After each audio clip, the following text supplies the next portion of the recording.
Hey everyone, and welcome once again to this podcast talking about Bonhoeffer's Discipleship and working our way through the Sermon on the Mount. Now, one of the reasons why I think it's important to explore discipleship is Bonhoeffer is talking about what it means to be a Christian and what faith in Jesus Christ means and what it means to be a disciple. And we're to that section where he is talking about blessed are those who hunger and thirst for righteousness. Now, when we talk about righteousness, we could also talk about justice. That righteousness is about the world and reality existing as it was intended to exist. That humans have unleashed sin into the world that has brought about violence and oppression, and things are not the way they are supposed to be. Now, the significance of what Bonhoeffer does here is he talks about how the disciples should be ones who are hungering and thirsting for God's justice, that God's justice would come to this earth. And it implies that God's justice is not being done, that it implies that there are things wrong and that sin has unleashed some very negative things upon the creation and humanity. Now, here's what Bonhoeffer writes. He says, "Blessed are those who hunger and thirst for righteousness, for they will be filled. Disciples live not only for renouncing their rights, but even renouncing their own righteousness. They get no credit themselves for what they do and sacrifice. The only righteousness they can have is in hungering and thirsting for it. They will have neither their own righteousness nor God's righteousness on earth. At all times, they look forward to God's future righteousness, but they cannot bring it about themselves. Those who follow Jesus will be hungry and thirsty along the way." So Bonhoeffer seems to be guarding against two things here. On the one side are those who think somehow we will bring God's justice, that somehow through our actions, we are going to set the world right. And for Bonhoeffer, I think the problem is that can lead to its own form of ideology. That we think we know what is best, or that our ideas and that our specific manifestation of justice is connected somehow to God's justice. And so to hunger and thirst for righteousness is to hunger and thirst for God's justice to come into this world and to put it right. So on the one hand, we have to guard against thinking we're the ones who can bring God's justice here on earth. But on the other hand, we have to be clear that the purpose of being the Christian community is to be a sign pointing to the justice that God is going to bring, that there are things wrong in this world, and that we as Christians need to name these things and become signs of God's justice that is coming into this world to put things right. And what's interesting about the way Bonhoeffer talks about it is that we're to be people who are hungering and thirsting for God's righteousness. We're to be wanting more of it. We're to be kind of waiting for it, but as we wait, we're also active. And that this is a righteousness that has come in Jesus Christ, that God's justice comes in the death and the resurrection of Jesus Christ. He says, those who follow Jesus will be hungry and thirsty along the way. They are filled with longing for the forgiveness of sins and for complete renewal. So we're waiting for the renewal of this earth, of this creation, and of the relationships that we have with one another. And Bonhoeffer is very clear that it is God who comes to bring this justice, but we participate in what God is doing by taking up our cross and following Him. We do this by entering into the world of injustice and coming alongside of our neighbors and becoming signs of God's love and grace and mercy. And so the hope that we have is that this earth will be renewed, that relationships between humans will be mended, that the inequities that cause hardship and death and violence will be overcome, and that we will live as a new community of Jesus Christ brought about by the work of God in His death and resurrection. Bonhoeffer says this. He says, "But the curse upon the world still conceals God's justice. The sin of the world still falls on it. The one they are following must die accursed on the cross. His last cry is his desperate longing for justice. My God, why have you forsaken me? So here we see in the very act of the crucifixion itself, the cry for God to come and make things right. Why have you forsaken me? In some ways, this is a Job-like cry. Job is enduring all of the suffering and all of the things that are happening to him, and he's crying out to God, in a sense saying, I don't deserve this.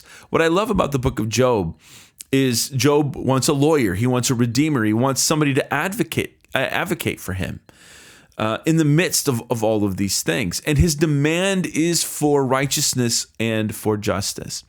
And here we see in Jesus Christ, God comes and enters into the human experience, enters into the experience of violence and oppression and injustice by being put to death on a cross by the political powers of Rome. What Bonhoeffer is suggesting is that this is now the task of the disciple, the Christian community. He says, but a disciple is not above his master. They follow him. They are blessed in doing so, for they have been promised that they will be filled. So God in Jesus Christ comes and enters into the injustice of this world, bears the suffering, bears the violence, bears the hatred of all of the injustice in this world. And now we are called as disciples to take up our cross and follow him back out into the injustice of this world. And so it's important, especially now, I think, for us to see how Christianity is about this world. And it takes the issue of justice very, very seriously. There are real wrongs in this world, and that the suffering of people on the margins is not the way that it is supposed to be. Now, at the same time, Bonhoeffer is saying, like, we don't get to go and create our programs that are somehow going to alleviate all suffering and injustice. We're not the ones doing the saving. We're not the ones putting the world right. But neither is he saying we abdicate our responsibility for this world for some kind of spiritual heaven out there. That is not Christianity. And that is not what Bonhoeffer believes. It's not what the Sermon on the Mount is about. That we're called to enter back into the world alongside those on the margins and alongside the poor and the oppressed. That this is what it means to be a Christian. It is not asserting our will through political power.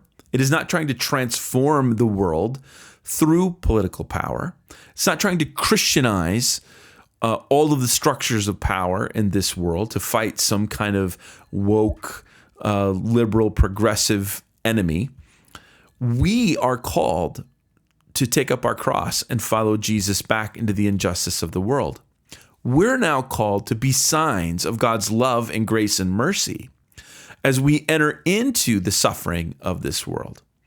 And we then become signs of hope. So it's not as though we don't act. We do act. But we act knowing that the powers of this world are still very powerful. That we're not going to be able to overcome the injustice that is happening in the world through our own strength. But we enter in acting, working on behalf of our neighbor. But in doing so, we're bearing the suffering of our neighbor. We're bearing the injustice of our neighbor. He goes on then to talk about the Eucharist, the supper. He says they will receive righteousness not only by hearing, but righteousness will physically feed their bodies' hunger. They will eat the bread of true life at the future heavenly supper with the Lord. They are blessed because of this future bread, since they already have it in the present. He who is the bread of life is among them even in their hunger. This is the blessedness of sinners. So this idea of eating, of hungering and thirsting, and then Bonhoeffer takes the Eucharist, the meal, the bread and the wine, the partaking of the body and blood of Christ, and he is saying not only is this a kind of future meal, a covenantal meal in which reconciliation is realized, but we participate in this meal, in the bread and the wine now by entering into the suffering of our neighbor, by bearing this injustice. To be a Christian and to take up our cross is to seek justice in this world.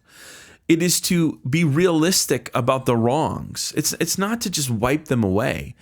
It's not to create new forms of ideology that kind of map over the real harm and the real suffering that people are enduring. It is to stare that suffering in the face. It is to see the suffering of our neighbor, and it means entering into the suffering of our neighbor, seeking justice, hungering for justice, knowing all the while that the powers of this world are very strong. I wonder, given our circumstances now that we're living in, where it seems like the Christian community, we're not allowed to talk about justice or talk about racism.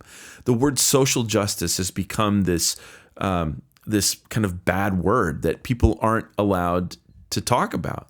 Now, if by social justice we mean creating these programs that are going to redeem and save the world, all right, fine. I get it. We're not doing it on our own power and our own strength. But what Bonhoeffer reminds us is that God is concerned about suffering and injustice, and that we as the Christian community are called to be these signs in the world pointing to the justice and mercy of God that is coming into this world in Jesus Christ.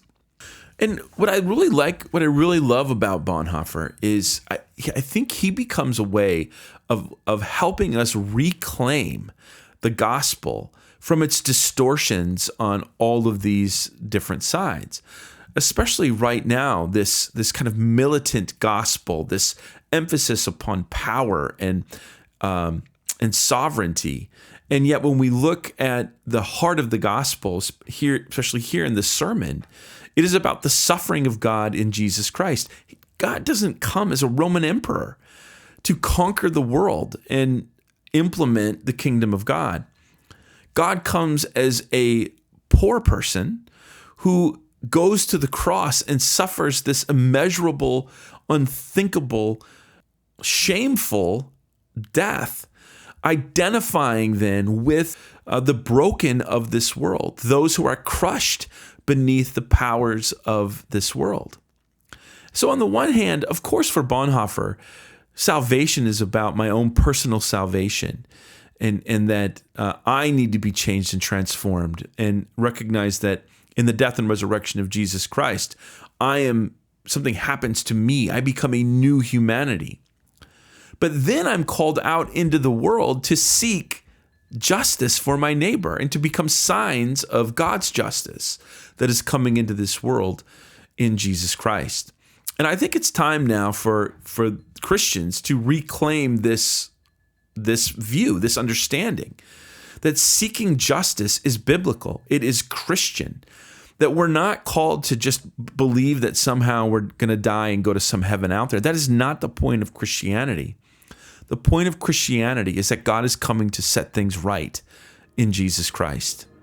And this is what Bonhoeffer sees in the sermon. When we hear, blessed are those who hunger and thirst for righteousness. Blessed are those who hunger and thirst for God's justice to come into this world.